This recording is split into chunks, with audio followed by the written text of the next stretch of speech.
राम राम बहन भाइयों माताओं, ज्ञान का 99 में आप सबका स्वागत है।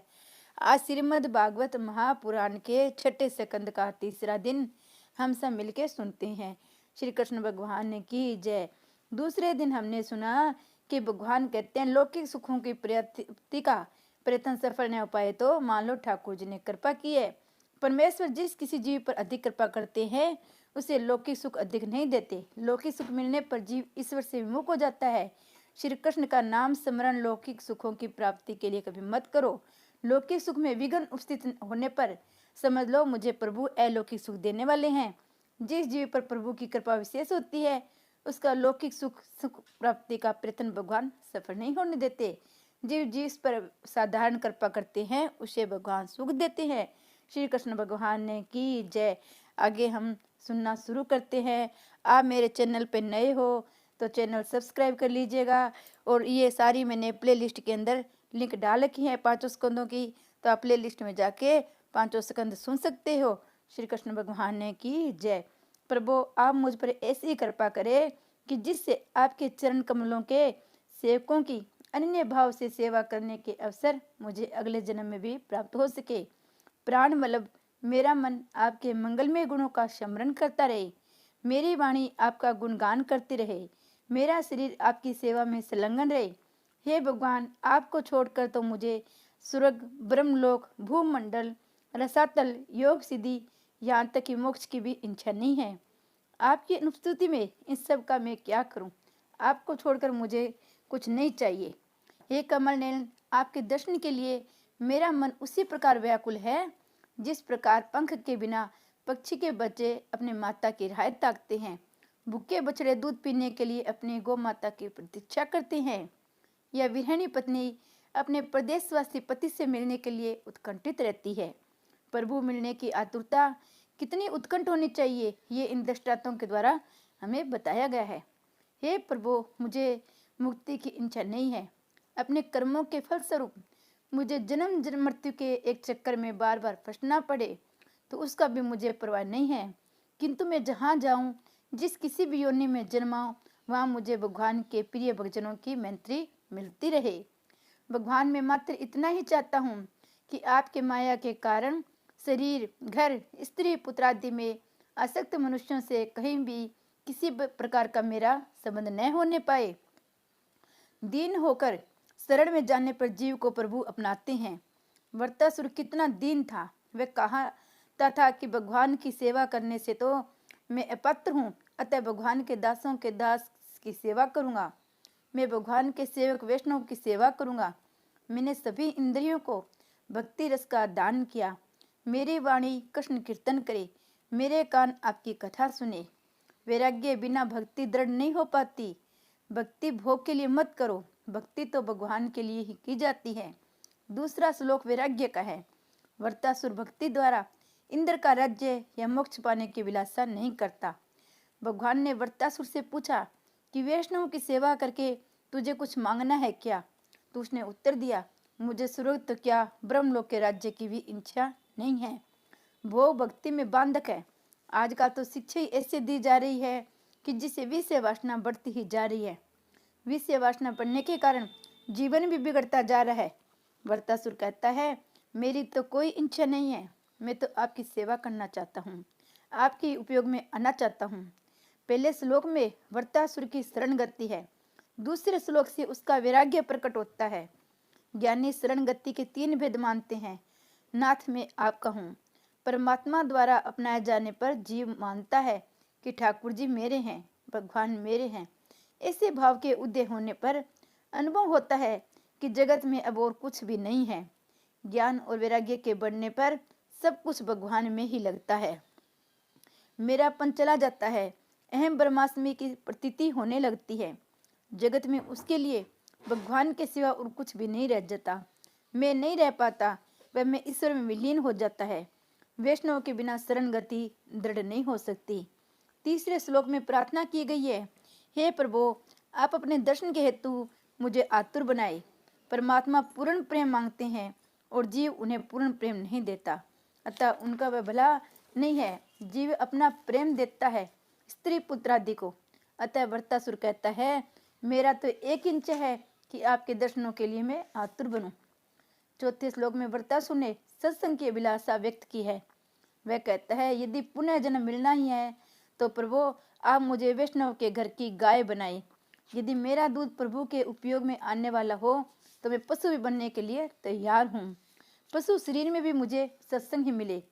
वृत्तासुर ने तो ऐसी स्तुति की कि इंद्रासन भी डोलने लग गया।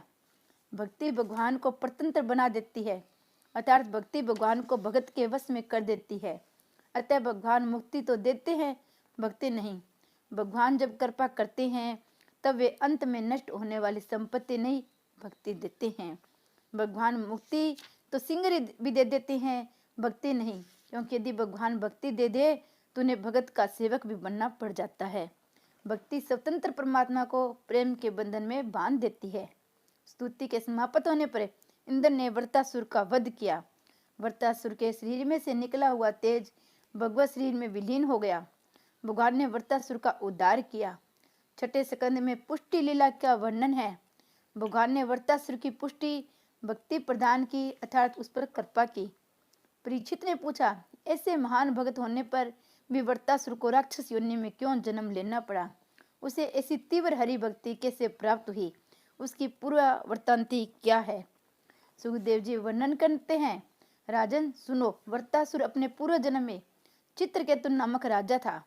उसकी रानी का नाम था कर्तधर्ती। उसके संतान नहीं थी। ये शब्दार्थ नहीं, लक्ष्यार्थ से काम लेना चाहिए। जो चित्र विचित्र कल्पनाएं किया करता है वही चित्रकेतु है। बुद्धि ही कर्तधर्ती है। मन अनेक विषयों में विचार करता है, उसी विषय का स्थिति में चित्रकेतु का जन्म होता है। मन में जमे हुए भार के चित्र ही भजन में विघ्न करता हो जाते हैं। एक बार राजा चित्रकेतु के घर अंगिरा ऋषि पधारे। राजा ने उनसे पुत्र मांगा। अंगिरा ऋषि ने राजा से कहा, पुत्र के माता पिता को भी शांति कहाँ है? तेरी कोई संतान नहीं है, यही अच्छा है। राजा के मन में संसार के कई चित्र जम गए थे, अतः उसने दुराग्रह किया। ऋषि की कृपा से उसके घर पुत्र का जन्म हुआ। राजा की और भी पत्नियां थी। ईर्ष्यावश किसी भी माता ने उस बालक को विष दे दिया, अतः उसकी मृत्यु हो गई। ये देखकर चित्रकेतु और कर्तधर्ती रोने लगे। ऐसे शोक के समय वहां अंगिरा ऋषि के साथ नारद जी आए। पुत्र की मृत्यु पर राजा रानी को विलाप करते देखकर नारद जी ने उपदेश दिया कि पुत्र के लिए रोना व्यर्थ है। अब तुम अपने लिए आंसू बहाओ। वह पुत्र जहाँ गया है वहां से वापस नहीं आएगा। पुत्र 4 प्रकार के बताए गए हैं। स्त्रु पुत्र, पूर्व जन्म का कोई वेरी ही सताने के लिए पुत्र रूप से आता है। ऋणानुबंधी, पूर्व जन्म का ऋणदाता अपना बकाया वसूल करने के लिए पुत्र रूप में आता है। उदासीन पुत्र, जब तक यह अविवाहित होता है तब तक वह माता पिता के साथ रहता है। माता पिता से न कुछ लेता है न कुछ उसे कुछ देता है। ऐसा पुत्र विवाहित होने पर माता पिता से पृथक हो जाता है। माता पिता की इच्छा रहती है कि पुत्र के विवाह होने पर उसके 4 हाथ होंगे, उनकी सेवा करेंगे, पर यह सोचते समय वह भूल जाता है कि 4 हाथ होने के साथ साथ 4 पग भी तो हो जाते हैं। विवाह के बाद मनुष्य अधिकतर पशुवर्त जीवन ही जीता है। सेवक पुत्र, पूर्व जन्म में किसी ने सेवा पाई होगी, अतः वह इस जन्म में सेवा करने हेतु पुत्र रूप से आकर सेवा करता है। हम किसी की सेवा न करें पर दूसरे लोग हमारी सेवा अवश्य करें, ऐसी आशा करना निरर्थक है। स्कंद पुराण में पुंडलिक का चरित्र है। पुत्र को माता पिता की सेवा किस प्रकार करनी चाहिए, इसका यही उत्तम दृष्टांत है। पुंडलिक के दर्शन करने के लिए भगवान स्वयं पधारे थे। वह भगवान दर्शन के लिए नहीं गए थे। पुंडलिक माता पिता की हमेशा सेवा करता था। वह माता पिता को सर्वस्व मानता था। माता पिता की ऐसी सेवा से भगवान ने प्रसन्न होकर दर्शन दिए। जब भगवान द्वार पर आए तब पुंडलिक तो माता पिता की सेवा में लीन था। वह तो बेचारा गरीब था। उसकी एक छोटी सी कुटिया थी, अंदर बैठने के लिए स्थान तक नहीं था। भगवान बाहर ही खड़े खड़े पुंडलिक की प्रतीक्षा करने लगे। माता पिता की सेवा में व्यस्त पुंडलिक ने भगवान से कहा, माता पिता की सेवा के फलस्वरूप आप मुझे मिले हैं, अतः मुझे उनकी सेवा प्रथम करनी है। उसने 1 ईंट फेंकते हुए भगवान से कहा, मैं जब तक माता पिता की सेवा पूरी न कर लूं तब तक आप इसी पर खड़े रहिए। भगवान साक्षात प्रकट हुए, फिर भी पुंडलिक ने माता पिता की सेवा का कार्य अधूरा नहीं छोड़ा। भगवान ईंट पर खड़े रहे। ईंट से वीट बना और उनका नाम पड़ गया विठोबा। खड़े खड़े भगवान जब तक थक गए तो उन्होंने एक हाथ अपनी कटी पर रख लिया। आज भी पंढरपुर में वैसी ही मुद्रा में खड़े हुए हैं। पुल्लिक ने उन्हें जिस तरह खड़े रहने को कहा था वैसे आज भी खड़े हुए हैं। कटी पर हाथ रखकर वे बताते हैं कि मेरे पास आने वाले के लिए, मेरा आसरा लेने वाले के लिए संसार मात्र इतना कटी तक की ऊंचाई जितना गहरा है। भगवान पांडुरंग की स्तुति का स्तोत्र श्रीमद शंकराचार्य जी ने इस प्रकार रचा हुआ है कि जो भगवान का बन जाए उसके लिए ही नारद जी चित्रकेतु से कहते हैं, राजन तुम्हारा स्त्रु ही पुत्र बनकर जन्मा था, अच्छा हुआ वह मर गया, तुम्हें तो आनंद मनाना चाहिए। घर, धन, पत्नी, विविध ऐश्वर्य, शब्दाधिक विषय, राज्य समृद्धि, सेवक, मित्रजन, रिश्तेदार आदि सभी शोक, मोह, भय और दुख के दाता है। ये सभी नाशवान हैं। जीव के तो हजारों जन्म हो गए हैं और होंगे। इनमें कौन किसका सगा, कौन किसका संबंधी। जिस प्रकार जल प्रवाह में बालू के कण इकट्ठे होते हैं, कभी बिखर जाते हैं, उसी प्रकार समय के प्रवाह से संसार के प्राणी इकट्ठे होते हैं और बिछुड़ जाते हैं। जब तक मर्त राजकुमार की जीवात्मा को लाया गया, वह किसी को वह पहचानता नहीं था। उसने कहा, मेरे तो हजारों जन्म हो गए, मैं उनमें कौन कौन से जन्म माता पिता को याद रखूं। ऐसा कहकर वह जीवात्मा चली गई। नारद जी ने कहा, राजन तुम किसके लिए रो रहे हो? वह तो तुम्हारी और दृष्टि भी फेरने को तैयार नहीं है, फिर भी तुम शोक कर रहे हो। नारद जी ने चित्रकेतु को दिव्य ज्ञान दिया, तो उपदेश दिया, संकृष्ण मंत्र का भी उपदेश दिया। इसके पश्चात चित्रकेतु राजा ने तपस्या और भगवान का नाम का जप किया, अतः उसे भगवान के दर्शन दिए। उसने सारे पापों का क्षय हो गया, वह महाज्ञानी महासिद्ध हो गया। भगवान ने उसे पार्षद बना लिया। एक दिन चित्रकेतु आकाश में विहार कर रहा था। वह घूमता फिरता कैलाश धाम आया। वहां उसने देखा पार्वती जी शिव जी की गोद में बैठी हुई है। ये देखकर उसके मन में कुभाव जागा। विषय वासना में से चित्रकेतु का जन्म होता है। प्रत्येक स्त्री पुरुष को नर नारायण के रूप में देखने पर वासना उत्पन्न नहीं होगी। चित्रकेतु ने सांसारिक भाव से शिव पार्वती को देखा।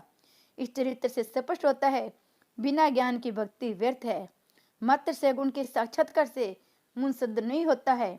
साक्षात्कार से मन की चंचलता नष्ट नहीं हो पाती। सगुण और निर्गुण भक्ति होने पर ही जीव शिव बन जाता है। चित्रकेतु शिव पार्वती को लौकिक दृष्टिवंश काम भाव से देखने लगा। शिव पार्वती की इस प्रकार बैठने का एक कारण था। एक बार कामदेव ने फिर शिव से युद्ध करना चाहा। शिव जी ने कहा, मैंने एक बार तो तुझे जला दिया है। तो कामदेव ने कहा, समाधि में बैठकर जलाना कोई बड़ी बात नहीं है। समाधि की अवस्था में तो कोई भी जीव मुझे जला सकता है।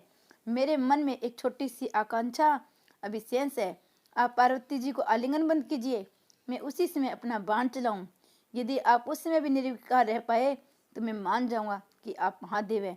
शिव जी तैयार हो गए। पार्वती को आलिंगन बंद करके अर्धनारीश्वर नटवेश्वर बन गए।